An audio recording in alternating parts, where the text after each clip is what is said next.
இந்த 2 பேரையும் ஒன்றா நினச்சா உங்கள் உயிர் ஆபத்தில் இருக்குது. சேனலை சப்ஸ்கிரைப் பண்ணிட்டு தொடர்ந்து பாருங்கள். பிலிப்பைன்ஸ் மக்கள் இன்றைக்கும் குலநரங்கிற பேர் தான் ஆஷ்வாங். ஆனால் அதுக்குள்ளே இருக்க மிகவும் கொடூரமான ஒரு கிரீச்சர் தான் மன்னனங்கள்.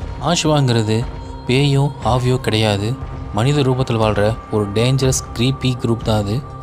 பகலில் மனுஷனாக சேர்ந்து வாழும், நைட்டில் உருவம் மாறி ரத்த வேட்டையாடும், வேம்பையர் மாதிரி. ஆனால் மன்னனங்கள் டோட்டலி டிஃப்ரெண்ட். மன்னனங்கள் இரவு நேரத்தில் தன் உடலை 2ஆக பிரிச்சுக்கிட்டு பறந்து வரும்னு சொல்கிறாங்க. அதோடைய மெயின் டார்கெட் கர்ப்பிணி பெண்களும் கருவுறுகிற குழந்தையும் தான். இரவு நேரங்களில் பறந்து வந்து குடிசை மேலே உட்காந்து தன் நீண்ட நாக்கால் கர்ப்பிணி பெண்களுடைய ரத்தத்தையும் கருவுறுகிற குழந்தையையும் உறிஞ்சி குடிக்கணும்னு சொல்கிறாங்க. மன்னனங்கள் அருகில் வந்தால் டிக் டிக் சத்தம் கேட்கும், அதோட நிழல் தலைகளாக தெரியும்.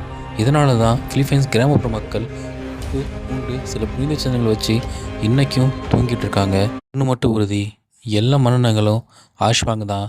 ஆனால் எல்லா ஆஷ்வாங்கும் மன்னனங்கள் கிடையாது. இன்றைக்கும் மிஸ்ட்ரி தொடர்ந்து தான் இருக்குது. இது மாதிரி டார்க் மிஸ்ட்ரிக்கு நம்ம சேனலை சப்ஸ்கிரைப் பண்ணுங்கள். தேங்க்ஸ் ஃபார் வாட்சிங்.